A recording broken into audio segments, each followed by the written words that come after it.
Thank you, बहुत शुक्रिया। आज का वेबिनार ज्वाइन करने का बहुत शुक्रिया। हमें एहसास है कि रमज़ान मुबारक है और बहुत से लोग इस वक्त बिजी होते हैं। लेकिन हमारी कोशिश है कि जितने मैक्सिमम पार्टिसिपेंट्स या अटेंडीज जो है उसको ज्वाइन कर सकें उतना ही बेहतर है, और इस तरह हम कोशिश करें कि हम इसकी रिकॉर्डेड वीडियो जो है वो भी अपलोड करें।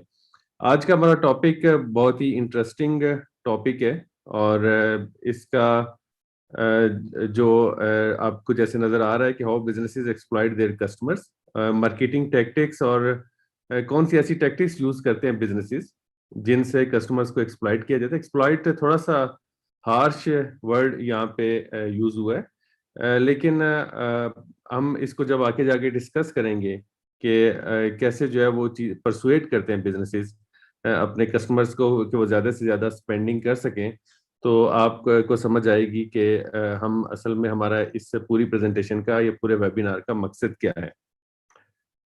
हम बात करते हैं इस डिस्कशन करते हैं फाइनेंशियल लिटरेसी के बारे में, और आपके सामने इस स्क्रीन पे फाइनेंशियल लिटरेसी के 5 जो कंपोनेंट्स हैं जिनको हम पहले भी डिस्कस कर चुके हैं वो अपीयर हो रहे हैं, जिसमें बजटिंग है, इन्वेस्टिंग है, बोरिंग है, टैक्स है और पर्सनल फाइनेंशियल मैनेजमेंट है।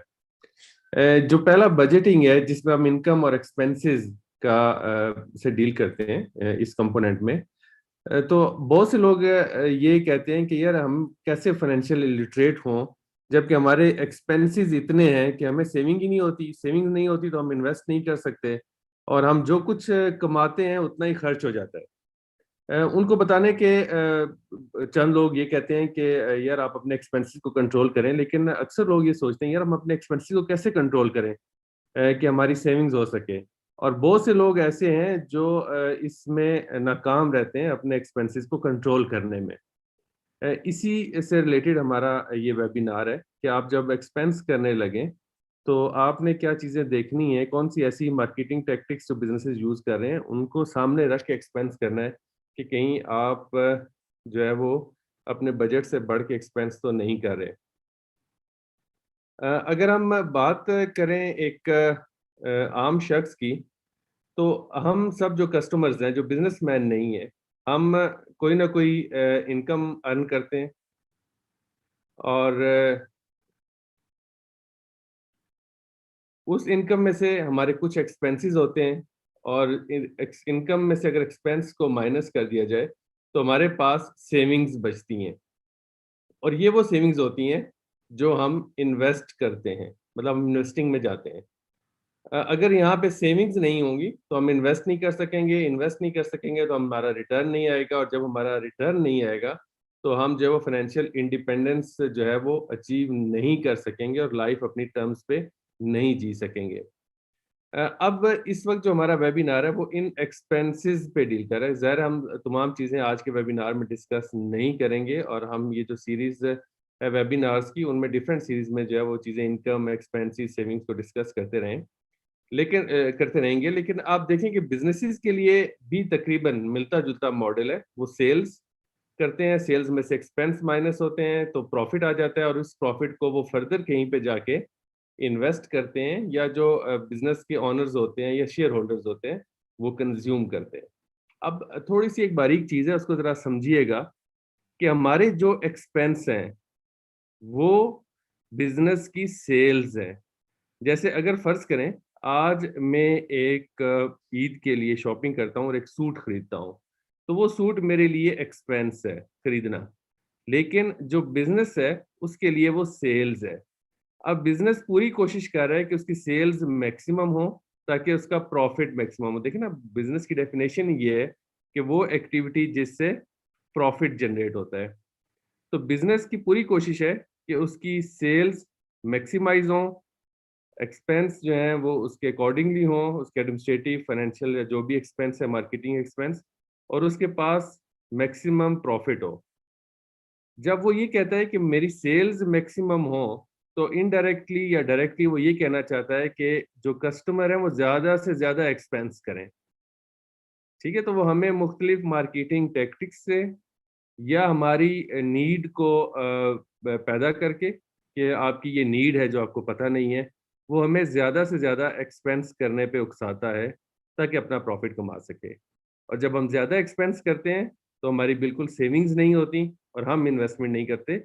लेकिन आपने एक चीज़ ऑब्ज़र्व की होगी कि पाकिस्तान में गुज़श्ता तकरीबन 12 से 15 साल से बहुत सारे ब्रांड्स आ गए हैं, नए-नए ब्रांड्स आए हैं और उन ब्रांड की जो एक्सपेंशन है, वो बड़ी एक्स्पोनेंशियल है कि अगर किसी की 15 साल पहले एक ब्रांड की कोई शॉप थी, तो आज उसकी पूरे पाकिस्तान में वो शॉप्स फैली हुई हैं। तो इसका मतलब ये है कि उन्होंने बहुत ज़्यादा सेल्स की और जब बहुत ज़्यादा सेल्स की, उन्होंने बहुत ज़्यादा प्रॉफ़िट अर्न किया और अपनी एक्सपेंशन कर ली और जो उनके कंज़्यूमर्स हैं, वो जहाँ पे थे, वो वहीं के वहीं रहे। आप इसे एग्री करते हैं कि पाकिस्तान में पिछले जो 10 टू 15 इयर्स में ब्रांड्स ने बहुत ज़्यादा तरक्की की है आपके देखते ही देखते। क्या आपको ये फ़ील होता है? जी, जिनको फ़ील होता है वो काइंडली हैंड रेज़ करते हैं, ताकि मुझे एहसास हो कि आपको पता है कि ब्रांड्स ने जो पाकिस्तान में तरक्की की है उसके पीछे उनकी sales thank you very much उनकी सेल्स जहाँ पे बढ़ी हैं, वहाँ पे हमारे एक्सपेंसेस बढ़ गए और हमारी सेविंग्स कम होती गई हैं। तो ये इस पूरी आज के वेबिनार के पीछे हमारा एक है कि आप समझें कि कैसे बहुत से लोग अभी जॉइन कर रहे हैं, मैं एक दफ़ा रिपीट कर देता हूँ ताकि चूँकि हमारी सारी जो वेबिनार की डिस्कशन है, वो इस पे बेस कर रही है, तो अगर उनको यहाँ पे शुरू में समझ नहीं आएगी, तो आगे चल चल के जो बाकी चीज़ें हैं, उनको समझना थोड़ा मुश्किल हो जाएगा। मैं 1 मिनट में आपकी इजाज़त से जो पहले से जॉइन किया हुआ है, उनके लिए मैं दोबारा एक्सप्लेन कर देता हूँ कि हम ये बात कर रहे थे कि बजटिंग में जो सबसे इम्पोर्टेंट चीज़ है, वो इनकम और एक्सपेंसेस हैं और हम में से अक्सर लोग ये कहते हैं कि हमारे एक्सपेंस इतने ज़्यादा हो जाते हैं कि हमारे पास सेविंग्स ही नहीं बचती। जब उनको लोग कहते हैं यार आप एक्सपेंस कंट्रोल करें, तो वो सोचते हैं यार हम कौन सा एक्सपेंस ऐसा है जो कंट्रोल कर सकते हैं, सारे एक्सपेंस तो हमारे ज़रूरी हैं, ठीक है? तो आज हम बात करें कि कौन से ऐसे एक्सपेंस हैं जो आप मार्केटिंग टैक्टिक्स या जो आपकी साइकोलॉजी या सोशल या कल्चरल जो टैक्टिक्स यूज़ करते हैं बिज़नेसेस उस वजह से आपके एक्सपेंस ज़्यादा हो जाते हैं। उसमें हमने बात की कि कस्टमर जो है वो उसके पास इनकम है, जैसे हम लोग फ़र्ज़ करें अपने आप को कस्टमर तस्वुर करते हैं। मैं देख रहा हूँ कि हमारे बिज़नेसमैन भाइयों ने भी जो है वो जॉइन किया हुआ है। तो हमारे कस्टमर्स हैं हम, तो हमारी इनकम है, इनकम में से हम एक्सपेंस माइनस करते हैं तो हमारे पास सेविंग्स आती हैं। और ये सेविंग्स इन्वेस्टमेंट होती हैं, कि जहाँ पे भी आपकी सेविंग्स है आपके पास सेविंग्स होंगे तो आप शेयर्स खरीदेंगे, बॉन्ड्स खरीदेंगे, म्यूचुअल फंड में इन्वेस्ट करेंगे या गोल्ड खरीदेंगे। जब यहाँ पे सेविंग्स ही नहीं होंगी आपके पास, तो आप ये कुछ भी नहीं कर सकते, ठीक है? तो जहाँ पे ये जो हमारे एक्सपेंस हैं, ये बिज़नेस की सेल्स हैं, कि आज मैंने शूज़ का एक पेयर खरीदा, तो मेरे लिए ये एक्सपेंस है, लेकिन जो शूज़ बेचने वाला है उसके लिए सेल्स है। तो ये बेचने वाला कहता है कि मेरी सेल्स मैक्सिमम हो, यानी कस्टमर्स के एक्सपेंस मैक्सिमम हो, ठीक है? तो उसका तो ये ख़्याल है यार एक्सपेंस जितना ज़्यादा करेगा, उतना मेरा फ़ायदा है, मेरी सेल ज़्यादा होगी और मेरा प्रॉफ़िट होगा और इसी तरह जो हमारे ब्रांड्स हैं या जो हमारी न सिर्फ़ हमारे बल्कि पूरी दुनिया में अगर आप देखें, जैसे कि अभी आप एप्पल का प्रॉफ़िट उठाएँ या माइक्रोसॉफ्ट का उठाएँ तो आपको लगेगा कितने बिलियंस ऑफ डॉलर्स जो है वो अर्न कर रहे हैं। तो क्या कर रहे हैं कि वो हमारी जेब से पैसे निकाल के अपने पास लेके जा रहे हैं। अब कुछ इसमें जो फैक्टर्स होते हैं जो बिज़नेसेस यूज़ करते हैं, कुछ वो उनके पास साइकोलॉजिकल हमारी जो साइकोलॉजी है अब ये वैरी करती है। तो इसलिए हम देखेंगे हमारी साइकोलॉजी क्या है, कुछ हम एडवर्टाइज़मेंट्स भी देखेंगे कि वो कैसे वो यूज़ कर रहे हैं, ठीक है? उस साइकोलॉजी की। कुछ हमारा सोशल सेटअप है, कुछ हमारी कल्चर है कुछ हमारा रिलीजियस है, इवन आपने देखा होगा कि बहुत से लोग जो हैं या बहुत सी जब हम यहाँ पे बिज़नेसेस की बात करें तो गुड्स और सर्विसेज़ दोनों के बिज़नेस की बात हो रही है। तो बहुत से देखा होगा आपने कि हमारे रिलिजन को या हमारे इमोशन को जो है वो यूज़ करते हैं, एक्सप्लॉइट करते हैं बिज़नेसेस। तो आज के जो हमारा वेबिनार है वो हम थोड़ा सिर्फ़ साइकोलॉजिकल एस्पेक्ट्स जो है वो डिस्कस करेंगे। बाद में हम जो है वो सोशियोलॉजिकल या हमारे जो कल्चरल एस्पेक्ट्स हैं या रिलीजियस एस्पेक्ट्स हैं, उनको भी डिस्कस करेंगे। अच्छा मुझे ये बताएँ कि ये एक लैंप है, आपने लैंप खरीदना है और आपके पास पैसे का मसला नहीं है, मतलब अपना बजट नहीं आप देख रहे कि आपका बजट क्या है और आप ये जाते हैं ये दूसरा लैंप है, आपको शायद देखने में एक जैसा लग रहा हो, लेकिन अभी मैं बताता हूँ तो आपको फ़ील होगा कि दोनों डिफरेंट जो है वो लैंप्स हैं।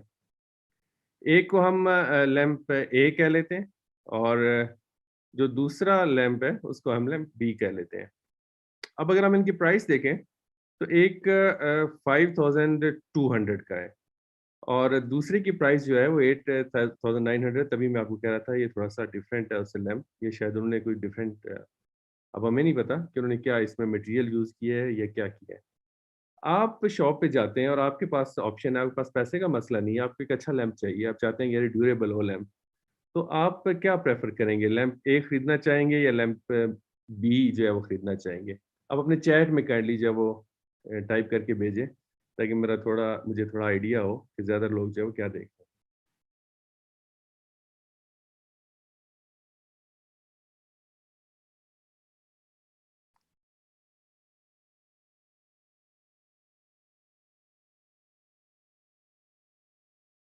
जी, बहुत से लोग लैंप बी खरीदना चाहते हैं। अ, कुछ लोग कह रहे हैं कि मैं स्पेसिफ़िकेशन चेक करूँगा, मैन्युफैक्चरर चेक करूँगा, कुछ लैंप ए खरीदना चाहते हैं। अच्छा, ये एक प्रिंसिपल है जो यूजुअली इस्तेमाल होता है, ठीक है ना? अभी तो ये आप आइसोलेशन में देख रहे हैं, इसको कहते हैं कि जो आप की प्राइस है, एक्सपेंसिव इज़ बेस्ट प्रिंसिपल, ठीक है? कि हमें ये लगता है कि जो चीज़ एक्सपेंसिव है वो बहुत बेहतर है। बहुत से लोग जो इस वक़्त लैंप बी को प्रेफ़र कर रहे हैं, उनसे ये मुराद है कि वो जो है उनके नज़दीक जो प्राइस है वो मैटर करती है, और इसी चीज़ को बहुत से लोग या बहुत से बिज़नेसेस जो हैं वो कैश कराते हैं। वो ये समझते हैं कि शायद यहाँ पे महँगी है। अब आपने अपनी साइकोलॉजी थोड़ी-सी असेस कर ली, जिन्होंने भी लैंप बी लिखा है, उनका ये ख़्याल है कि लैंप बी हमें लगता है बेहतर है। और हमने बहुत सारे ऐसे बनाए हुए हैं कि सस्ता रोए बार-बार और महँगा रोए एक बार, और हम बगैर देखे सुने इनको अ, यूज़ कर रहे होते हैं, ठीक है? तो अब हमारे नज़दीक जो है वो लैंप बी जो है वो बेहतर है, और ये चीज़ें जब आप जाते हैं तो आप अभी मैं पिछले दिनों एक स्टोर पे गया, तो वहाँ पे 2 आइडेंटिकल चीज़ें थी और एक में थोड़ा-सा डिफरेंट था, मतलब मेटल की चीज़ें थी और एक में लकड़ी लगी हुई थी, तो वो महँगा बेच रहा था। मैंने कहा, "आप ये इसको क्यों महँगा बेच रहे हैं?" तो उसने कहा, "जी, क्योंकि इसमें थोड़ी-सी लकड़ी यूज़ हुई है, वुड का काम है इसलिए महँगा है।" मैंने कहा, "वुड तो इकोनॉमिकल है मेटल के मुकाबले में, अगर ये कीकर की वुड है, तो ऑफ कोर्स कीकर की वुड यूज़ होती है क्योंकि वो जो है आप उसको मोल्ड कर सकते हैं। तो वो ऐसी है कि आपको क्या उसे कहते हैं, ये सस्ती है, तो लेकिन आप इसको महँगा बेच रहे हैं।" तो उसने थोड़ी स्माइल की, उसने फिर कहा कि जब हम प्राइस ज़्यादा रखते हैं, लोग ये समझते हैं शायद ये अच्छी चीज़ है। अच्छा, एक और आपको प्रिंसिपल बताते हैं कि ये एक बेल्ट है, इसकी प्राइस है 6800। अब पता नहीं अब आपको ये बेल्ट महँगी लग रही होगी या सस्ती लग रही होगी, ये आप खरीदने जाते हैं और ये एक शॉप है जहाँ पे सूट्स भी बिक रहे हैं और ये जो है वो दूसरे जो एक्सेसरीज़ हैं वो बेच रहा है, और इस सूट जिसको वो बेच रहा है, उसकी प्राइस है 58,800। अ, अब आप बताएँ, अब आपको 58,800 की प्राइस देखने के बाद क्या आपको बेल्ट सस्ती लग रही है या थोड़ा इम्पैक्ट आ रहा है कि आपको लगता है यार नहीं यार बेल्ट बहुत सस्ती है? अगर येस है तो आप अपनी चैट में प्रेस करें, जिससे आपको लगे कि हाँ यार बेल्ट जो है वो काफ़ी सस्ती नज़र आ रही है। जी, जी, बिल्कुल। अच्छा, अब कंपैरेटिवली जो है वो चीप फील हो रही है। इसको कहते हैं कंट्रास्ट प्रिंसिपल। ये प्रिंसिपल बड़ा वाइडली यूज़ होता है और मैं आपको बताता हूँ कि कहाँ-कहाँ पे ये इस्तेमाल होता है और आपको पता भी नहीं चलता कि असल में इस प्रिंसिपल को यूज़ करते हुए लोग जो हैं वो अपनी चीज़ें बेच रहे हैं। अब आप देखें कि जब आप कभी भी आप कपड़ों की शॉप में जाएँ तो जो महँगी चीज़ें हैं वो शुरू में लगाएँगे। ठीक है? कि जो ही आप पीछे जाएँ, आपने कभी ऑब्ज़र्व किया कि जो बेल्ट से ये चीज़ें हैं वो थोड़ा-सा पीछे लगी होती हैं कि ताकि आपको सस्ती लगें, और बहुत से सेल्समैन ये कोशिश करते हैं कि जब एक बंदा सूट खरीद ले, तो उसके सामने ये बेल्ट से ये चीज़ें भी रखें, ताकि उनको लगे कि ये सस्ता बेच रहे हैं, ठीक है? और अभी आप किसी भी ब्रांडेड शॉप पे चले जाएँ, वहाँ पे जो महँगी चीज़ें हैं, वो शुरू में लगाएँगे और जो सस्ती चीज़ें हैं, वो थोड़ी-सी आगे लगाएँगे। सस्ती कंपैरेटिवली सस्ती, वो सस्ती नहीं होंगी एज़ सच। और इसी तरह अगर आप देखें, जब आप गाड़ी खरीदने लगते हैं, तो गाड़ी में जब आप 25 लाख की गाड़ी खरीद लेते हैं या खरीदने का करते हैं, तो वो कहते हैं यार अगर आप इसके जो शीशे हैं वो टिंटेड करना चाहते हैं, ग्लास रूफ करना चाहते हैं, तो आपको सिर्फ 20,000 लगेगा। अगर आप इसमें रेयर कैमरा लगाना चाहते हैं तो 10,000 लगेगा। अब वो 20 और 10 अगर आप मार्केट में पता करें तो वो बहुत महंगे होते हैं, लेकिन चूंकि आपने 25-28 लाख की गाड़ी खरीद रहे होते हैं, तो वो कंट्रास्ट प्रिंसिपल को यूज करते हुए आपको फील होता है कि ये चीज जो है वो मैं सस्ती ले रहा हूँ, और आप उसको खरीद लेते हैं। तो जब भी आप जाने लगे तो आप चीजों को, प्राइसेस को थोड़ी सी आइसोलेशन में देखें, ठीक है। और ये जो कंट्रास्ट प्रिंसिपल है ये काफ़ी जगहों पे इस्तेमाल होता है। आप इवन बर्गर लेने जाएंगे तब भी आपको लगेगा कि जैसे वो कहते हैं ना, मीडियम साइज है वो 500 रुपये का है। अगर आप कैपुचिनो लें, कहें जी कि अब मीडियम कैपुचिनो लेना है तो वो 500 की है, लेकिन अगर आपने अप साइज करनी है तो ये 600 की है। अब आपको लगता है यार कंट्रास्ट में कि मैं लार्ज ले रहा हूँ और ये 100 रुपीज़ का फ़र्क पड़ रहा है, ठीक है, तो आप उसको बाय कर लेते हैं। लेकिन वो कंट्रास्ट प्रिंसिपल को यूज़ करते हुए आपसे मैक्सिमम पैसे जो है वो निकलवाने की कोशिश करता है। अच्छा, कुछ आप स्टोर्स पे जाएँ, फ़र्ज़ करें आप वो स्टोर जो ये कहते हैं, जैसे ग्रोसरी स्टोर है कि हम चीज़ें सस्ती बेचते हैं, ठीक है? तो जो ही आप एंटर होंगे तो आपको लगेगा कि उन्होंने बड़ी-बड़ी सेल्स ऐसी चीज़ों पे लगाई होगी जैसे वॉशिंग पाउडर पे, या वो चीज़ें जो आप अक्सर खरीदते रहते हैं, तो आपको फ़ौरन फ़ील होगा कि नहीं यार वाक़ई ये तो बड़ी चीज़ें सस्ती बेच रहे हैं, ठीक है? वहाँ पे शुरू में महँगी नहीं होंगी, वहाँ पे ऐसी सेल्स का वो आपको देंगे, और आप आगे जाएँगे तो आपको पता भी नहीं चलेगा कि जो दूसरी जो पल्सेस या वो चीज़ें जो ब्रांड्स नहीं है, वो आपको उसी रेट पे दे रहे हैं जो मार्केट में है, या थोड़ा-सा महँगा दे रहे हैं। लेकिन चूँकि आपके ज़हन में एक दफ़ा पड़ गया कि चीज़ें सस्ती बेचता है, शुरू से ही उसने डाल दिया, तो आगे चलते हुए आप इतना उसमें कंपैरिज़न नहीं करेंगे, ठीक है?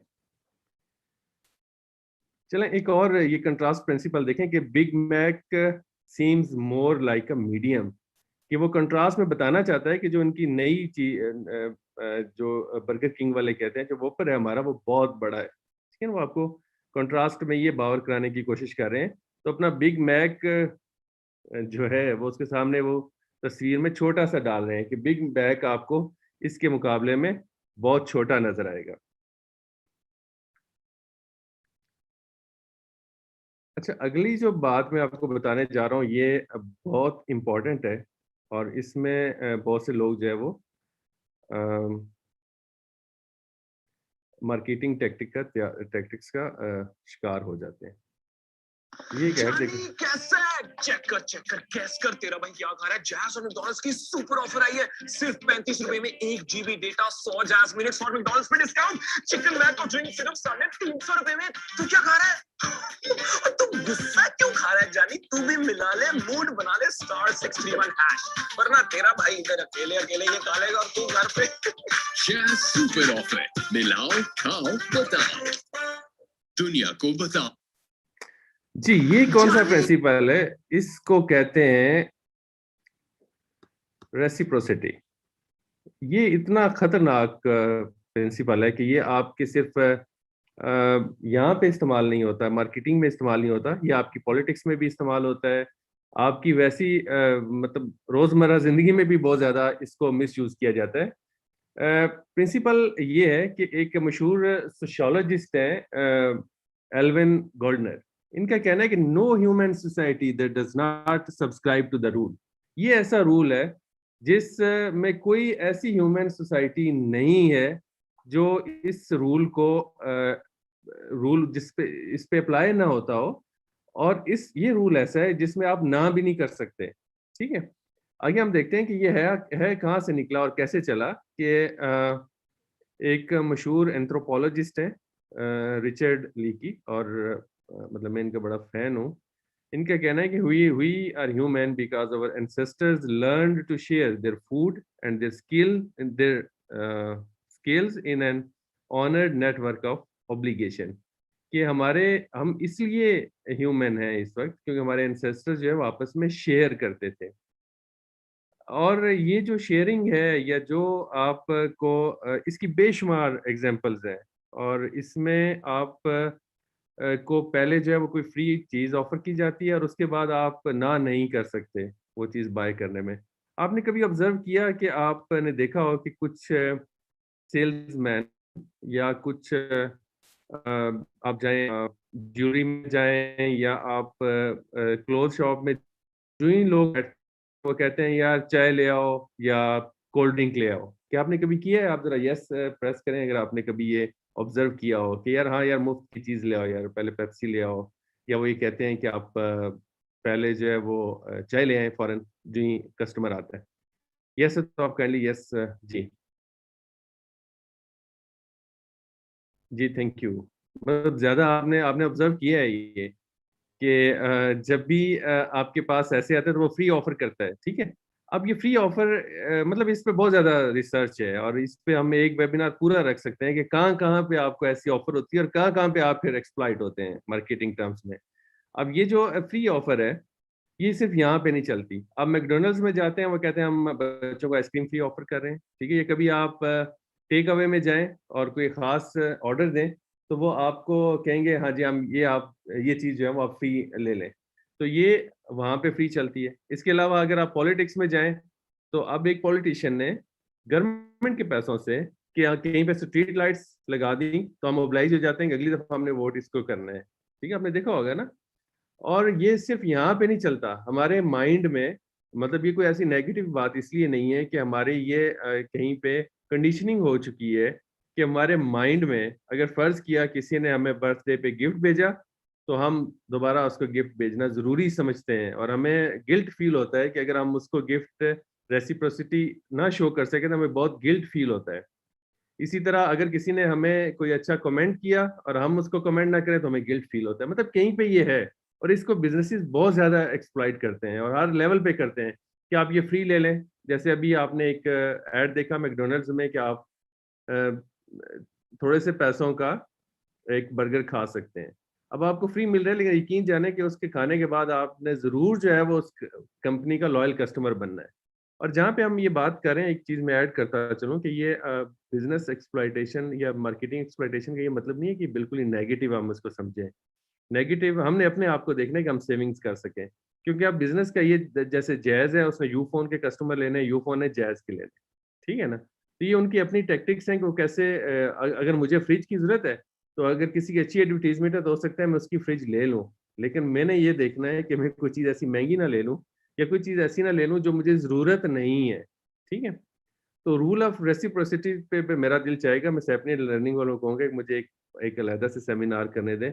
एक चीज़ आपको बता देता हूँ, एक वाकया एक छोटा-सा है लेकिन बहुत ही इम्पोर्टेंट है कि जैसे हम बात करते हैं कि वेब ऑफ इंडेटेडनेस है, ये सिर्फ एक बंदे की बात नहीं है, एक बिज़नेस की बात नहीं है, बल्कि इवन नेशंस अगर आप आज कहीं पे कोविड आया और पाकिस्तान ने इंडिया को ऑफ़र किया कि हम आपकी हेल्प करते हैं, तो यकीन जाने कि कल जो भी हो और हमारे जो भी हालात होंगे, इंडिया ने ऑफ़र करना है। हमारी बेशक बहुत बुरे आपस में तल्लुकात हो जाएँ थोड़े अरसे बाद, तो इंडिया ने ज़रूर ऑफ़र करना है कि आप कि इस वक़्त मुल्क में ये बुरे हालात चल रहे हैं, तो हम आपको ये ऑफ़र करते हैं, क्योंकि हमने उनको एक ऑफ़र दी है, ठीक है? तो ये हर जगह चल रहा होता है और हर वक़्त चल रहा होता है। मतलब इसमें आप ये नहीं कह सकते कि यार फलाँ का बैकग्राउंड ऐसा है, तो तब ये चीज़ चल रही है। एक आपको इंटरेस्टिंग बात बताएँ कि 1985 में मेक्सिको में एक अर्थक्वेक आया जिसमें बहुत से लोगों की डेथ हो गई और बड़ा डेडली अर्थक्वेक है। 1985 की ये बात है। और इसमें इथोपिया में उस वक़्त कहर चल रहा था, सख्त कहर था और इथोपिया के बड़े बुरे हालात थे उन दिनों में। उन्होंने $5000 जस्ट $5000 अगर हम पाकिस्तान के रुपये की टर्म करें तो 8 लाख रुपए बनते हैं, जो कि नेग्लिजिबल है, उस वक़्त भी नेग्लिजिबल ही थे, कोई इतनी बड़ी बात नहीं थी। उन्होंने $5000 ऑफ़र किए मेक्सिको को कि आप पे बुरे हालात हैं तो हम ये आपको भिजवा रहे हैं। हालाँकि खुद वो इस वक़्त भूख से मर रहे थे, सख्त वहाँ पे कैद पड़ा हुआ था।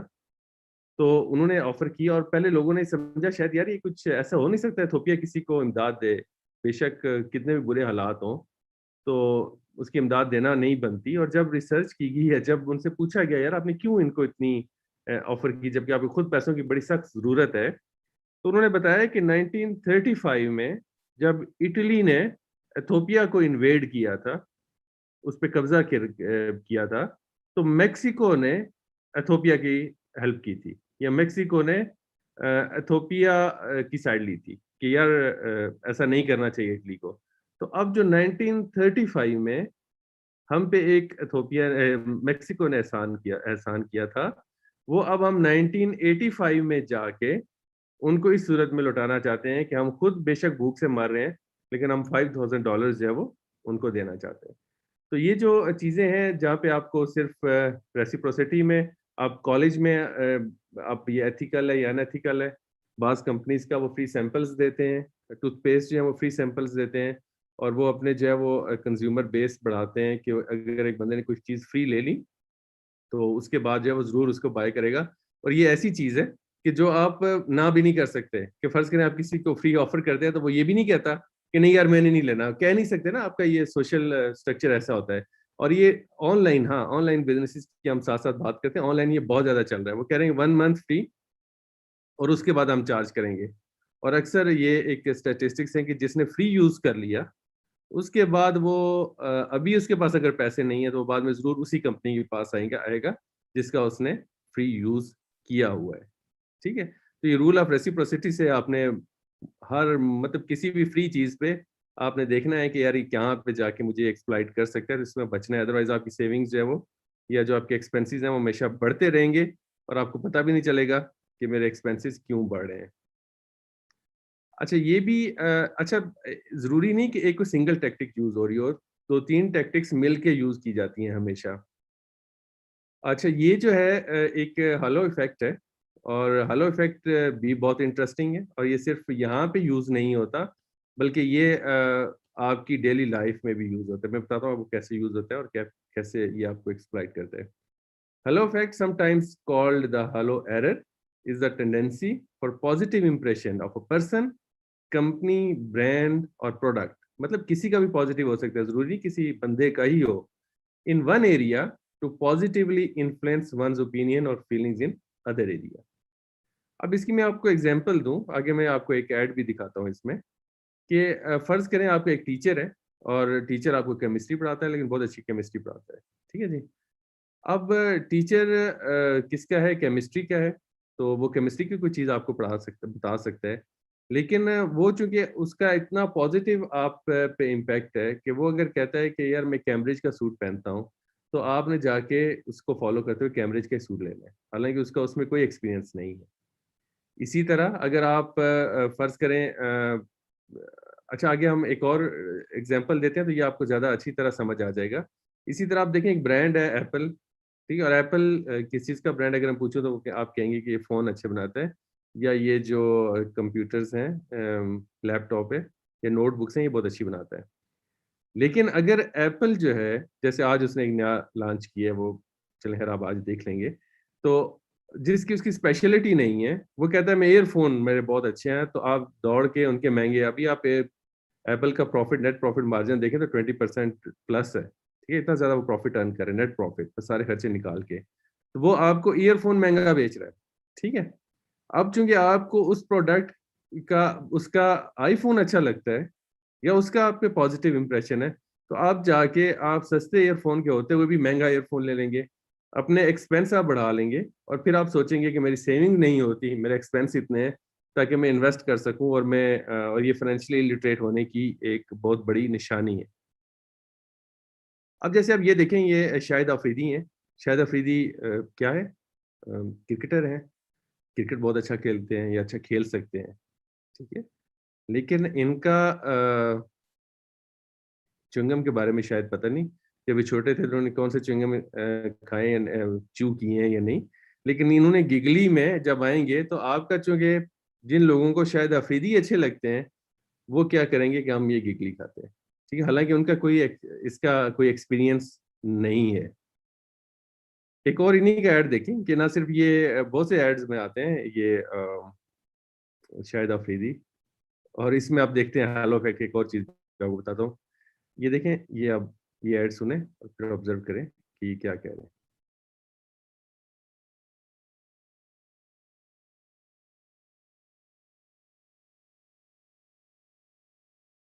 वाह भाई, घर तो बहुत अच्छा बनाया है। ये जगह जगह पुरानी अलमारियां क्यों रखी हैं?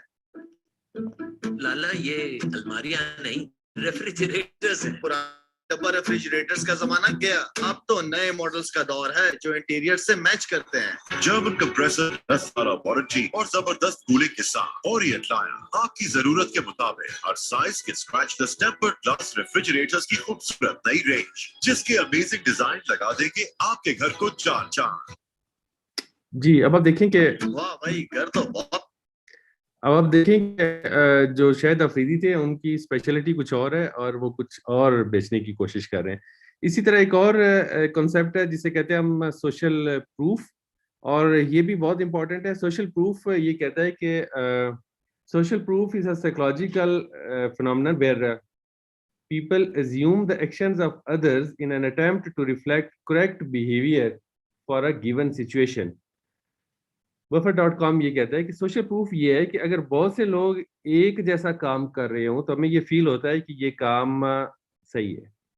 ठीक है, अच्छा, आपको ये वेबिनार इंटरेस्टिंग लग रहा है? अगर इंटरेस्टिंग लग रहा है तो आप थोड़ा हैंड रेज करें ताकि मुझे एहसास हो कि आप इन्वॉल्व हैं और आपको लग रहा है कि आप पे ये पॉजिटिव रोल प्ले कर सकते हैं। बहुत शुक्रिया, थैंक यू वेरी मच। अच्छा, ये सोशल प्रूफ ऐसे लगता है कि बहुत से लोग जब एक काम कर रहे हों तो ये बिल्कुल ठीक होगा, और इसकी मैं आपको एग्जांपल देता हूँ कि जैसे कोई कॉमेडी शो चल रहा हो तो पीछे रिकॉर्डेड एक लॉफ ट्रैक जो है वो ऐड किया जाता है। ठीक है, कि आपको लगे यार अगर ये सारे इतने लोग हंस रहे हैं तो कोई हंसने की बात है और आपको भी हंसी आए। ठीक है, और इसके आप ऐड अगर देखें तो बहुत से ऐड ऐसे होते हैं कि यार पाकिस्तान नंबर 1, इतने हमारे सेटिस्फाइड कस्टमर्स। ठीक है, मतलब आपको बेशुमार लगेगा। देखें, अब ये मैकडॉनल्ड्स का ये जो ऐड है कि हमारा हैमबर्गर जो है ये ओवर 19 बिलियन सर्व, मतलब अब जब आप ये देखते हैं यार कि अगर 19 बिलियन ये सर्व कर चुके हैं और इतने लोग उसको खा चुके हैं तो वो पागल तो नहीं है। इसका मतलब मुझे कोई ऐसी चीज़ है जिससे मैं महरूम रह गया हूँ, तो आप उसमें जाके उसको भी बाय करने की कोशिश करते हैं, या आपके जहन में आता है कि नहीं यार मैं भी ये खाता हूँ। ठीक है, और यही चीज़ जब आप देखते हैं जैसे हम कह रहे हैं कि ये मैकडॉनल्ड्स में हो रहा है, इसी तरह जब आप सेल लगती है, आप फर्ज करें अभी खाड़ी में सेल लगेगी तो आपको लंबी लाइन नजर आएगी। जब आपको लंबी लाइन नजर आती है तो आप कहते हैं यार कि अगर इतने लोग एक चीज खरीद रहे हैं तो इसका मतलब ये है कि ये मेरे लिए मुझे भी खरीदनी चाहिए। ठीक है, तो इसको कहते हैं social proof. Halo effect social proof at times जो है ना मिक्स अप किया जाता है। फर्ज करें वो कहते हैं कि अगर यार शायद अफरीदी जो है वो गिगली खा रहा है तो मुझे भी खाना चाहिए, वो तो इतना समझदार आदमी है। ठीक है, या कोई डॉक्टर कहता है कि ये अगर कोई डॉक्टर कह रहा है कि सेंसोडाइन जो है वो दांत के दर्द को खत्म करता है तो मुझे भी यही इस्तेमाल करना चाहिए। ठीक है, अच्छा, ये जो अभी क्वेश्चंस आप हैंड रेज कर रहे हैं, अगर आप थोड़ा मौका दें तो मैं आखिर में आपसे इंटरेक्ट करता हूँ क्वेश्चंस में। Thank you. अच्छा, ये जो तो आप ये सोशल प्रूफ का शिकार होते हैं ना, यहाँ पे नहीं होते। चलो, ये तो एक छोटी चीज़ है ना कि आपने बर्गर ले लिया है, कुछ कर लिया। आप इन्वेस्टमेंट पे आते हैं तो आपको पता चलता है फलां बंदे सारे प्लॉट खरीद रहे हैं, आप चले जाते हैं। आप इन्वेस्टमेंट इन स्टॉक एक्सचेंज, मेरी एक वीडियो है जो यूट्यूब पे मेरे चैनल पे है, उसमें मैंने जिक्र किया हर्ड मेंटेलिटी का, कि बहुत से लोग अगर अब मैं शेयर्स के नाम नहीं लेना चाहता, चलें एक बार बता देता हूँ। कालमेट है, कालमेट में लोग डूब गए कि वजह क्या थी? अगर एक ने खरीदना शुरू किया तो सारे पीछे चले गए कि यार हम खरीदते हैं ना, ये हर्ड मेंटेलिटी थी कि हम इसमें जाते हैं बगैर देखे सुने, यार अगर 10 बंदे ले रहे हैं तो वो पागल तो नहीं, हमें ये फील होता है। तो ये सोशल प्रूफ जो है ना ये बड़ा ही खतरनाक है। आप ज़रूरी नहीं है कि जो लोग 50 लोग कर रहे हो तो आप भी वही करें, और कभी जंप इन ना करें। कभी बहुत से मैंने देखता हूँ कि यार बहुत से ऐसे ग्रोसरी वाले हैं जहाँ पे, अच्छा हाँ, इसमें आपने देखा होगा एक चीज़, शायद आपने ऑब्जर्व की हो, अगर कोई बंदा रेस्टोरेंट ओपन करता है तो उसमें पहले ही बायर जो है ना, अभी कोई एक उसका कस्टमर नहीं आता तो वो बायर 20 गाड़ियां खड़ी कर देता है। ठीक है, कि ऐसे फील हो कि हमारे पास बहुत सारे कस्टमर्स हैं, और ताकि ये सोशल प्रूफ लगे। ठीक है, तो ये बहुत सी इसकी तो बहुत सारी एग्जांपल्स हैं। जैसे ये अभी एक खातून जिसके बहुत ज़्यादा फॉलोअर्स हैं इंस्टाग्राम पे, और इनको कहा गया ये अभी हेलो इफेक्ट भी है और सोशल प्रूफ भी है कि अगर ये कह रही हैं कि गैलेक्सी जो है वो बहुत अच्छी है सैमसंग की, तो यकीनन बहुत अच्छी होगी। और जो इनके जो फॉलोअर्स हैं आजकल, इस तरह है ना, इन्फ्लुएंस मार्केटिंग है, तो इन्फ्लुएंस मार्केटिंग में भी ये दोनों चीज़ें मिक्स यूज़ की जाती हैं कि यार अगर ये कह रही हैं जिनके 7 लाख या 8 लाख या 10 लाख फॉलोअर्स हैं और 7 मिलियन के करीब फॉलोअर्स है फ़र्ज़ करें, तो फिर यकीनन ये सही कह रही होंगी। हमें क्या ज़रूरत है हम रिसर्च करें या हम देखेंगे हमें इस चीज़ की ज़रूरत है भी या नहीं है। ठीक है? अच्छा, ये अब मैं आपको ज़रा थोड़ी-सी मुश्किल चीज़ भी बताता हूँ, क्योंकि आसान चीज़ें तो हमने डिस्कस कर ली और थोड़ी-सी डिफ़िकल्ट चीज़ें भी डिस्कस करते हैं। डिफ़िकल्ट इन अ सेंस कि आपको शायद टर्मिनोलॉजी थोड़ी-सी डिफ़िकल्ट लगे, अदरवाइज़ मैं पूरी कोशिश करता हूँ कि जितना आसान हो सके मैं उतना बताऊँ आपको। एक है gestalt law of perceptual organisation कि हम कैसे परसीव करते हैं।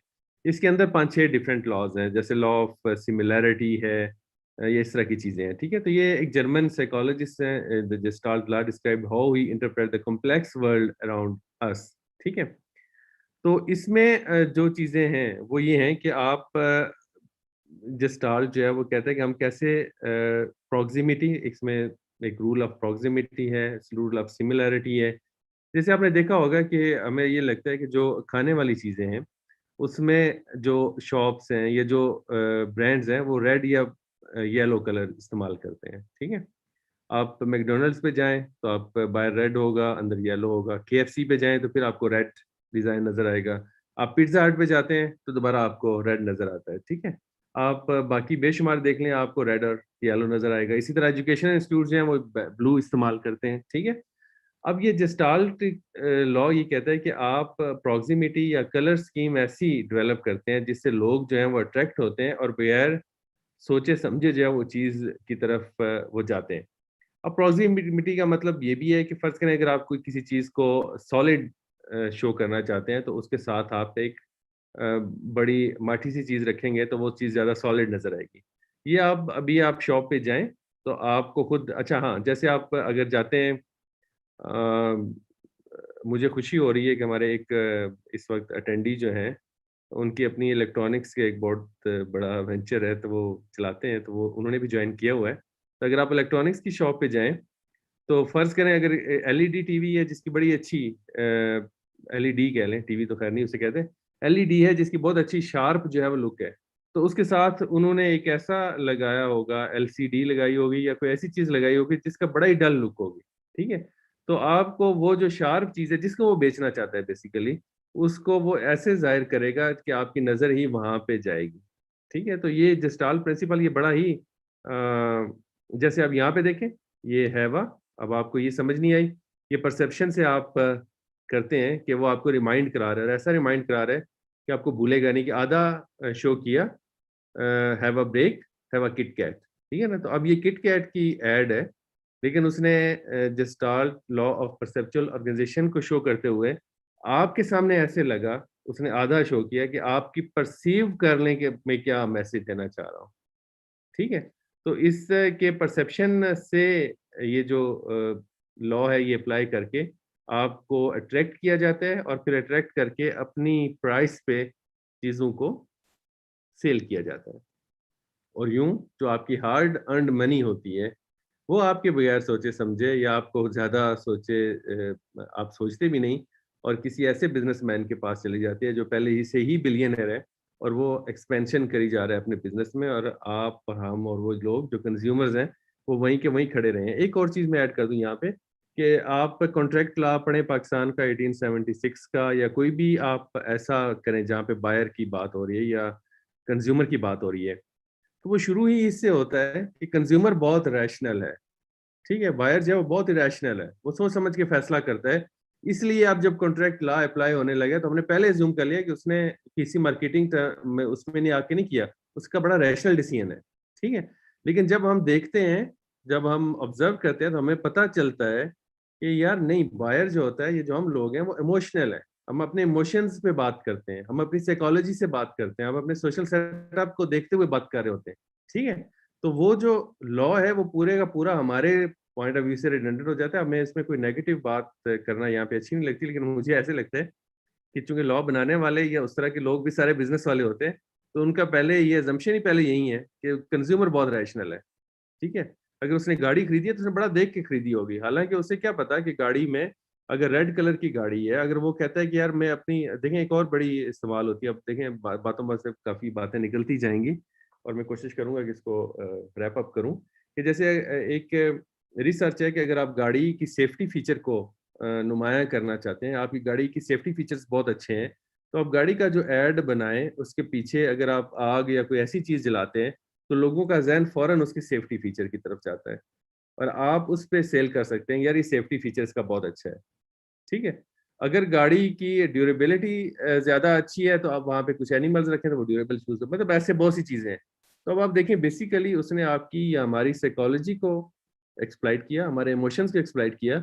लेकिन जब हम जाएंगे यार कि आपने तो कहा था बहुत अच्छी सेफ्टी है और मैंने सेफ्टी समझ के ली थी, लेकिन जब इसका एक्सीडेंट हुआ तो इसका एयर बैग नहीं खुला, तो वो कहेगा नहीं, कंज्यूमर तो रैशनल होता है, ठीक है, तो इसलिए बनता नहीं है।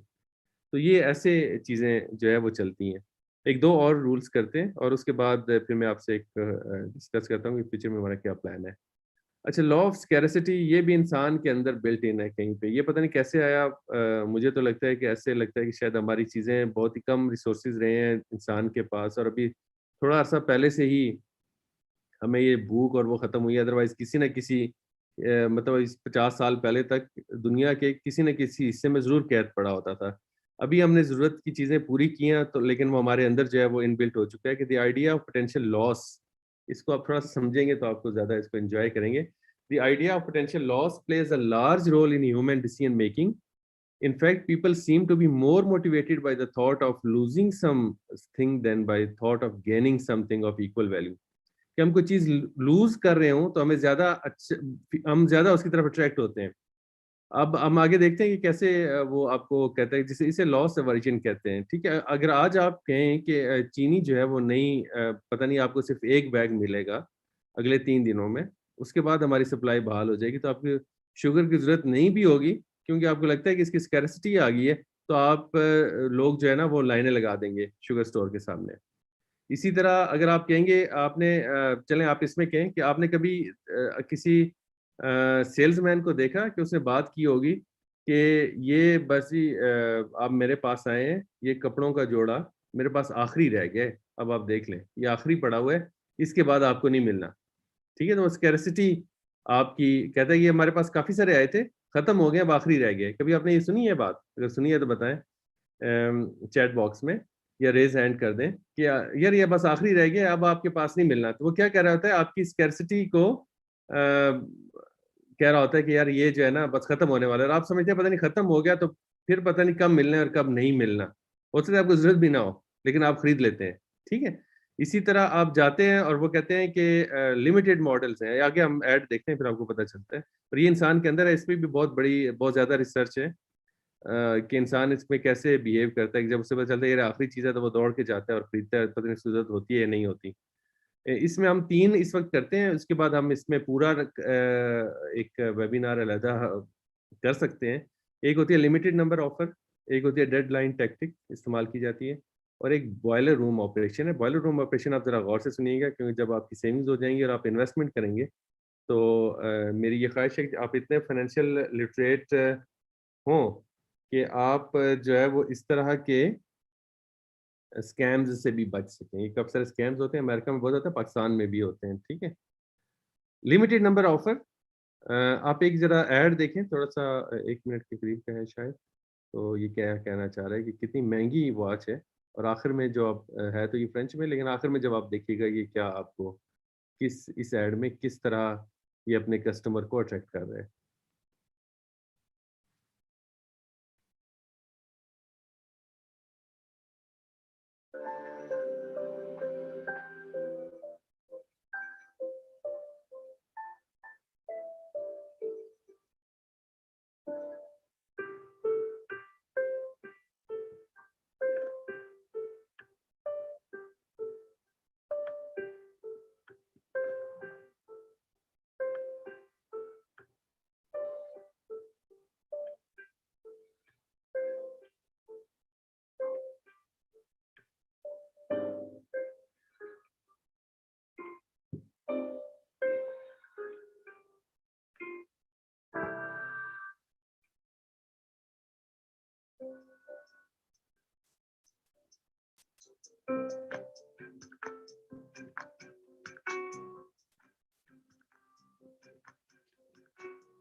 जी, आखिर में अभी जो आपके सामने स्क्रीन शायद डिस्प्ले हो रही है, इसमें आपने देखा होगा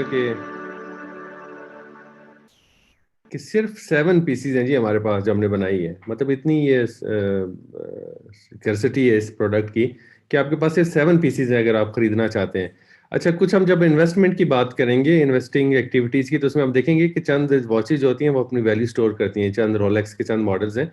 तो आप चंद लोग इसको इन्वेस्टमेंट भी समझते हैं कि चूंकि कम है तो अभी हम इन्वेस्ट कर लेते हैं, बाद में बेच लेंगे। वो एक डिफरेंट पर्सपेक्टिव हो सकता है, लेकिन बेसिकली इसका ऑब्जेक्टिव यही है कि आपकी जो है ना स्कैर्सिटी जो है वो अचीव की जाए। अच्छा, अभी आजकल असद सलीम साहब, आपने बहुत अच्छी बात की है कि ऑनलाइन शॉपिंग में ऐसा बहुत चल रहा है। अभी आप ऑनलाइन शॉपिंग में जाएं तो अब तो उन्होंने बाकायदा कर लिया है कि अभी आप यूडीमी पे जाएं, वो कहेंगे कि ये कोर्स जो है वो $12 का है सिर्फ 24 आवर्स के लिए। ठीक है, कि आप डेडलाइन जहां पे भी आई ना, डेडलाइन टैक्टिक्स, ठीक है, कि बस यार ये आखिरी दिन है, लास्ट चांस है। और अगर आप चले जाएं, फर्ज करें आप दुबई जा रहे हैं या सिंगापुर जाएं, या इवन मैंने मतलब मैं रोम में गया तो वहां पे भी जो जहाँ पे शॉपिंग कर रही है, जहाँ पे टूरिस्ट आते हैं, ठीक है, तो वहां पे तो हर वक्त सेल लगी होती है। और उस वो दिन जिस दिन आप जाते हैं वो आखिरी दिन होता है उस सेल का, कि उन्हें पता होता है यार ये एक दिन के लिए है या 2 दिन या 3 दिन के लिए आया, तो बस ये आखिरी दिन है जी सेल का। और ये जब आप जाते हैं, ये फसीह रहमान साहब आपने बहुत अच्छी बात की है कि and if accidentally you visit again you find more pieces, कि जब आप जाते हैं तो पता चलता है नहीं यार कोई ऐसी बात नहीं है, चीजें थी।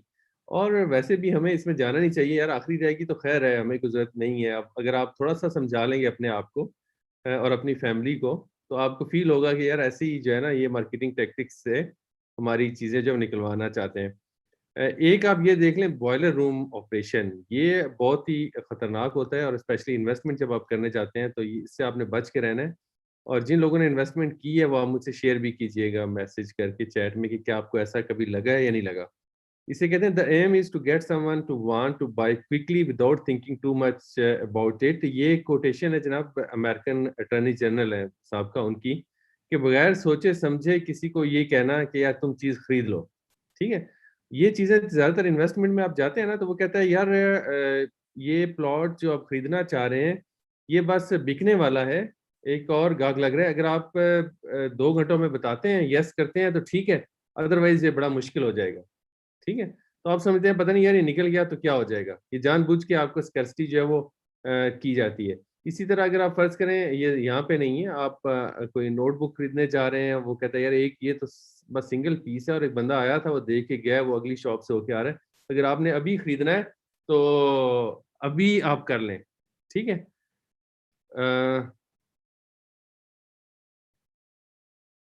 जी थैंक यू फसीह रहमान साहब, प्रोफेसर हैं यूनिवर्सिटी के। बहुत शुक्रिया फसीह साहब, आपकी बात से मुझे लग गया था कि आप किसी जो है ना वो हमारे कबीले से ही आपका ताल्लुक है। एनीहाउ, तो ये जो है इससे ये जो चीजें हैं ये आप इसमें देखें कैसे ऑपरेशन होता है, इसे बॉयलर रूम ऑपरेशन कहते हैं। और आपको ये गाड़ी गाड़ी आप खरीदने चाहेंगे, आप कोई ऐसी चीज खरीदने चाहेंगे जहां पे आपको ये वो फील कराएंगे कि यार ये खत्म होने वाली है, अगर अभी आपने खरीदना है तो आप खरीद लें, इसके बाद जो है वो खरीदना जो है वो पॉसिबल नहीं रहेगा।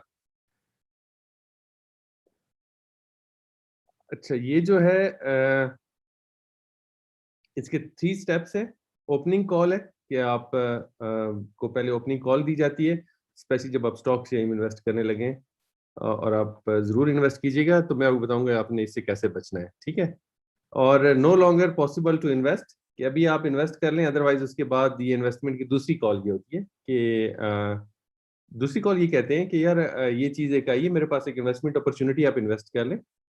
दूसरी में ये कहते हैं कि यार अब नहीं बची, वो मिस हो गई है, क्योंकि अब इन्वेस्टमेंट पॉसिबल नहीं रही, वो चीज़ बिक गई है। ठीक है ना, हमने जी शो किया क्या यार मैं खरीदना चाहता हूँ ये।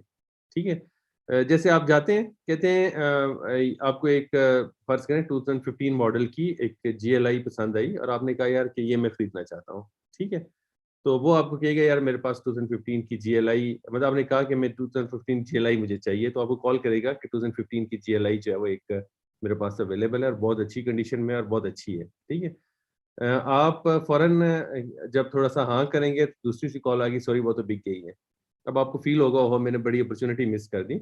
और तीसरी कॉल ये आती है कि chance to get in on the deal, के फौरन वो कहेंगे नहीं यार एक और आ गई है वो बहुत अच्छी है, ये भी कहीं निकल ना जाए, तो आप फौरन डिसीजन करें। तो वो आपको बगैर सोचे समझे डिसीजन करने पे मजबूर करता है। ये जब आप रियल एस्टेट में इन्वेस्ट करें, जब आप गोल्ड में इन्वेस्ट करें, स्टॉक्स में इन्वेस्ट करें, तो ये चीज़ें बहुत ज़्यादा क्या उसे कहते हैं, इन टैक्टिक्स को बहुत ज़्यादा इस्तेमाल करते हुए लोग जो है वो आपकी इन्वेस्टमेंट या आपके हार्ड अर्न्ड मनी को निकालने की कोशिश करते हैं।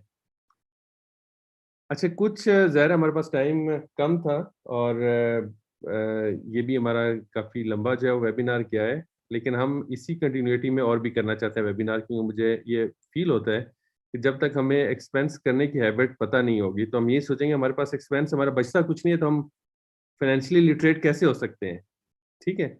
और जब हम कहते हैं कि जब हम फाइनेंशियली लिटरेट ही नहीं होंगे, तो हमारा सारा मकसद जो है उसका फ़ायदा नहीं है, इतनी हम जो एफर्ट कर रहे हैं, सीखने की कोशिश कर रहे हैं। और वाजिद साहब आपने बिल्कुल बात ठीक की कि ये ऑफ़र सिर्फ़ रमज़ान के लिए है, ये सिर्फ़ ऑफ़र जुलाई के लिए है।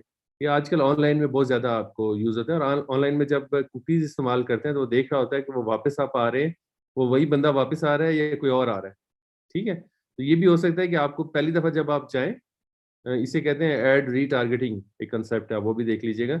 आप पहली दफ़ा जाते हैं, तो आपको लगता है कि ये चीज़ $50 की है, और जब आप वो आपको रीटारगेट करता है, रीटारगेट करके आपको बताता है कि ये आज के लिए ऑफ़र है $20 की, तो उसे पता ही है आप उसके बायर हैं, तो फ़ौरन खरीदते हैं, यार ये ऑफ़र कहीं चली ना जाए, मैं खरीदना तो चाहता हूँ, ठीक है ना? तो रीटारगेटिंग आप ऐड में देख लीजिएगा, पढ़ लीजिएगा, तो ये बहुत ज़्यादा यूज़ होती है कि आप स्पेशली जो आजकल जो ऑनलाइन एड्स में कुकीज़ को इस्तेमाल करते हुए की जाती है। तो हम इसी कंटिन्यूटी में जो है वो मज़ीद एक्सपेंसेस पे करना चाहते हैं, लेकिन वो ज़्यादातर वही लोग जॉइन कर सकते हैं जो ये पहले देख चुके होंगे या जिन्होंने ये अटेंड किया है। तो अगर अभी जो मैं हमारे साथ पार्टिसिपेंट्स हैं, उनसे मैं रिक्वेस्ट करूँगा कि आप ये जो सेपियन लर्निंग का व्हाट्सएप नंबर है, इस पे आप अपना नाम, ईमेल काइंडली जो है वो शेयर कर दें। अभी भिजवा दें, ताकि जब हम अगला इसी कंटिन्यूटी में नेक्स्ट वेबिनार करें, तो हम उनको प्रेफ़रेंस दें कि वो हमें जॉइन कर सकें, ठीक है? तो आप ये काइंडली अभी व्हाट्सएप कर दीजिएगा ताकि हम करें। और अभी हम क्वेश्चंस, काफ़ी सारी चीज़ें रह गई हैं, जैसे अभी मुझे बता रहे हैं सेल्स के बारे में, अभी एक हमारे पार्टिसिपेंट ने बात की है। तो सेल्स में आपने देखा ना, लिखा होगा होता है कि 1000 और उसको ऊपर से क्रॉस करके नीचे लिखा होता है 800, ठीक है ना? अब वो 1000 क्या होता है? उसे कहते हैं एंकरिंग, ठीक है ना? इसे कहते हैं एंकरिंग, कि आपके ज़हन में पहले ही बात बिठा दिया जाता है कि असल प्राइस इसकी 1000 थी, अदरवाइज़ सस्ता कहने के लिए ज़रूरी है आपने असल प्राइस मुझे बतानी है, ताकि आपको लगे कि यार अभी सेल्स है, मैं ले लेता हूँ, बाद में नहीं ले सकूँगा। इसी तरह आप किसी जगह इन्वेस्ट करने जाएँ, वो कहेगा कि यार ये गाड़ी जो है ना, इसकी ऑफ़र आई थी 12 लाख रुपए, ठीक है? तो फिर हमने देखी बात, अब आपने उसने 12 लाख की आपके ज़हन में एंकरिंग कर दी। अब आप जब भी बोलेंगे 12 लाख से ज़्यादा की ऑफ़र देंगे कि मैं आपको 12-20 देता हूँ, ठीक है ना? तो ऐसे बंदे को ज़रूर आप जो है ना, मेरा मशवरा है कि आप उसकी ऑफ़र शुरू करें 11 से, ठीक है? ताकि उससे पता चले कि अगले को समझ आ गई है कि अब मैंने एंकरिंग की है, तो अगले को समझ आ गई कि मैं अब कम से बोल रहा हूँ, ठीक है? तो इस तरह की बहुत सारी टैक्टिक्स हैं। आप काइंडली अभी क्वेश्चंस हम लेते हैं, जिन क्वेश्चंस का मैं रिप्लाई अभी नहीं दे पाऊँगा। अच्छा, थैंक यू। ये यूट्यूब पे भी है, यूट्यूब पे भी आप अपनी चैट विंडो में दे सकते हैं, और यहाँ पे आप चैट विंडो में दें तो ज़्यादा बेहतर है, क्वेश्चन आंसर्स में भी दें तब भी मैं उनको टेक अप कर लेता हूँ। और जो जिनका मैं रिप्लाई नहीं दे सकूँगा, मैं कोशिश करूँगा कि अगर आप व्हाट्सएप कर देते हैं सेपिएंट पे, या मुझे ईमेल करते हैं, आपके पास आ रहा है, या मुझे फेसबुक पे मैसेज देते हैं, तो चूँकि मेरा ये पैशन है कि अपने इर्द-गिर्द के लोगों को फाइनेंशियली एजुकेट करूँ, फाइनेंशियली लिटरेट करूँ, तो मुझे अच्छा लगेगा कि मैं आपकी हेल्प करूँ, और मुझे खुशी होगी। तो अगर आपके पास कोई ऑब्ज़र्वेशन है, आप शेयर करना चाहें, कोई क्वेश्चन शेयर करना चाहें, कुछ भी आप शेयर करना चाहें जो आपको लगे कि दूसरों को पता चले और उससे उनका बेनिफिट होगा, तो आप अभी शेयर कर सकते हैं।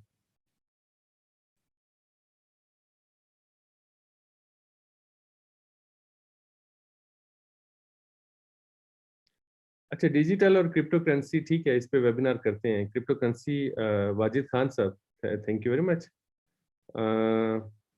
सेपिएंट लर्निंग में कहता हूँ कि क्रिप्टो करेंसी पे आप वेबिनार करें।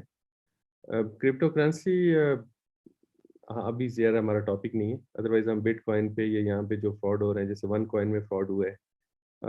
इसी तरह अभी कह रहे हैं कि चाइना का जो है उसने डॉलर्स का मसला है, पीछे बैंक गारंटी क्या होती है, हमारे जो पैसे होते हैं आपने लिखा होगा ना कि आप किसी भी नोट को उठाएँ तो उसके ऊपर लिखा होता है कि हामिल हाज़ा को मुतालबा पे अदा करेगा। तो ये एक बैंक गारंटी होती है बेसिकली। क्या अदा करेगा वो हम जब बात करेंगे कि करेंसी होती क्या है, बेसिकली नोट क्या होते हैं, तो उसमें हम सीखने की कोशिश करेंगे। और डिजिटल क्रिप्टो करेंसी जो है उसके पीछे कोई बैकअप में नहीं है, लेकिन ज़रा फ्यूचर में अगर एलन मस्क जो टेस्ला वाला है, उसने अगर इन्वेस्ट किया है बिटकॉइन में, और काफ़ी सारे जो लोग हैं जैसे अमेज़न है वो लेना शुरू कर रहे हैं बिटकॉइन को, या डिजिटल जैसे जापान का जे कॉइन आई थिंक।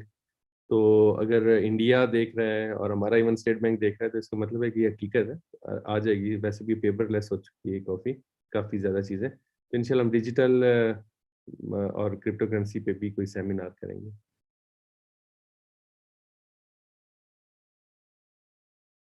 जी, इसके अलावा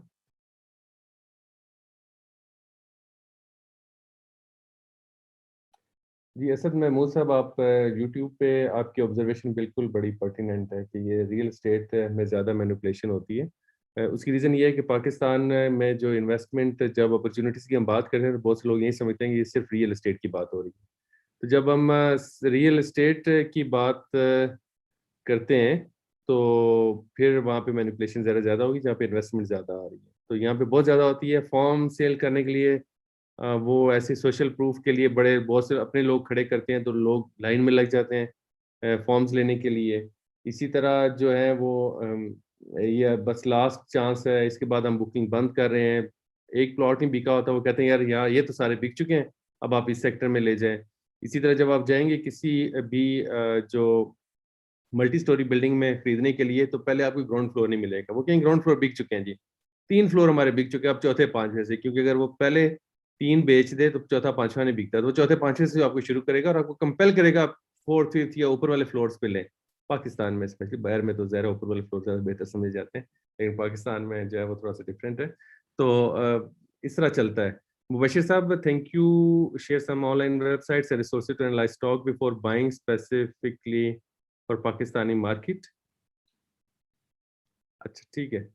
पीएसएक्स पे आप मेरी वेबसाइट देखें, वो सॉरी मेरी जो है वीडियो, वो पहले देखें, उसमें 3-4 5-6 वीडियोज़ हैं। तो आप अपने रिस्क टॉलरेंस वगैरह चेक करें, और उसमें मैंने एनालिसिस करना भी शुरू किया था। जैसे आप कैसे अपनी रेशियोज़ निकालते हैं, रेशियो एनालिसिस उन्हें कहते हैं। मुश्किल नहीं है, कोई चीज़ मुश्किल नहीं है। हमें थोड़ी आदत नहीं होती, जैसे हमने पिछली दफ़ा बात की कि हम चूँकि फाइनेंशियली लिटरेट नहीं होते, तो ऐसे ही है जैसे हम जर्मन कोई न्यूज़पेपर पढ़ लें या जर्मन का टेलीविज़न चैनल देख लें, तो हमें मुश्किल नज़र आता है। जब आपको फाइनेंशियल चीज़ें पता चलना शुरू हो जाएँगी, तो आपको लगेगा ये कोई चीज़ मुश्किल नहीं है, ये बहुत ही आसान है और बड़ा ही एवरीडे, मतलब आपका सिंपल मेंटल मैथ है, ठीक है? जिसको आप अप्लाई करते हैं। और ये कोई चीज़ें मुश्किल नहीं है, अगर कोई चीज़ कह रहा है बंदा कि बहुत मुश्किल है, तो वो बिल्कुल गलत कह रहा है। और बहुत से लोग यहाँ पे ये शो करते हैं चूँकि मैं एक्सपर्ट हूँ इसलिए मुश्किल है। क्योंकि अगर बहुत से लोगों को आ जाएगा तो मुझे अपना जो है वो थोड़ा-सा मैं फिर एक्सपर्ट कैसे रहूँगा? ठीक है? तो ऐसी मुश्किल-मुश्किल बातें करते हैं, मुश्किल-मुश्किल चीज़ें बताते हैं, पीछे बहुत ही आसान चीज़ें हैं। इस पे आपने बिल्कुल नहीं घबराना, और जो मेरे साथ लोग हैं वो इंशाल्लाह।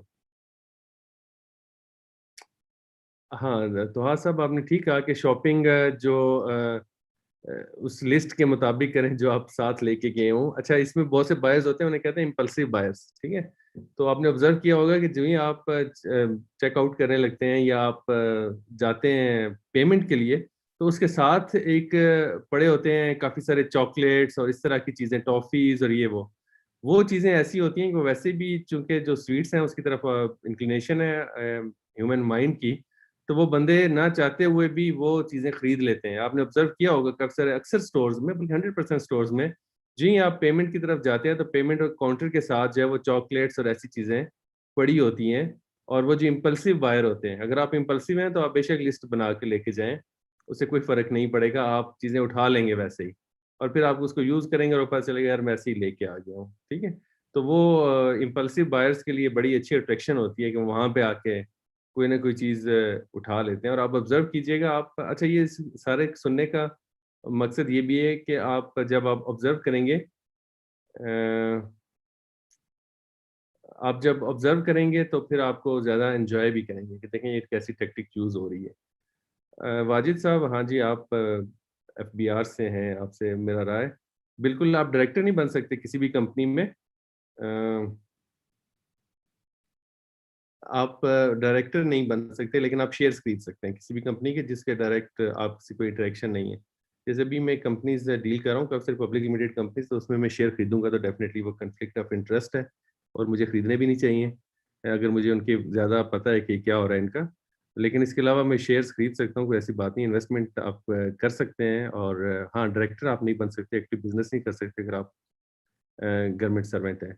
तो हाँ, सब बिल्कुल ठीक कह रहे हैं आप, लेकिन स्माइलिंग फेस को आपने कहा है कि स्माइलिंग फेस को नो कहना चाहिए हमें रिस्पेक्ट से। ऐसा बहुत मुश्किल है। आप ये एक स्टडी है, चूँकि आप खुद रिसर्चर हैं, तो आप देखिएगा एक क्या उसे कहते हैं, एक चलो मैं आपको फिर भिजवा दूँगा कि वो कहें कि वो आप एयरपोर्ट पे जाएँ तो वो आपको फ्लावर ऑफ़र करते हैं और थोड़ी देर बाद उसी ग्रुप का एक बंदा जो है वो आपसे लेने आ जाता है कि आप डोनेशन दें। और 70% लोगों ने उनको डोनेशन दे देते हैं और एयरपोर्ट्स पे वो बैन हो चुके हैं। और जब वो उनको बैन कर दिया कि आप ऐसे डोनेशन लेते हैं, लेकिन जब उन्होंने फ्लावर जिसने उससे ले लिया, उनमें 70% लोगों ने उनसे ज़रूर जो है वो डोनेशन ले ली। थैंक यू मैम आमना, आपने बताया कि आप नई हैं, आपने जॉइन किया है, तो ये हम चलाते रहते हैं डिफरेंट। आप सेपिएंट पे अपना मैसेज कर देंगे, नाम और ईमेल, तो हम जो है वो आपको इनवाइट करते रहेंगे। सेपिएंट लर्निंग जो ये प्लेटफॉर्म जिससे ये सारी चीज़ें ऑर्गेनाइज हो रही हैं, तो आप कहेंगे तो हम आपको इनवाइट करते रहेंगे, क्योंकि इंटरेस्टिंग टॉपिक है और वैसे भी हमारे नॉलेज में इजाफा होगा जब हम फाइनेंशियली लिटरेट होंगे, तो हम ज़्यादा अच्छे डिसीजंस कर सकेंगे। Thank you very much. आपका बहुत शुक्रिया, आपने रमज़ान में टाइम दिया। और थैंक यू सेपिएंट लर्निंग। आपके जो है वो जो ज़ूम की सब्सक्रिप्शंस हैं या आपके जो सॉफ्टवेयर्स हैं या आपका जो इंफ्रास्ट्रक्चर यूज़ करके मैं बेहतर तरीके से जो है वो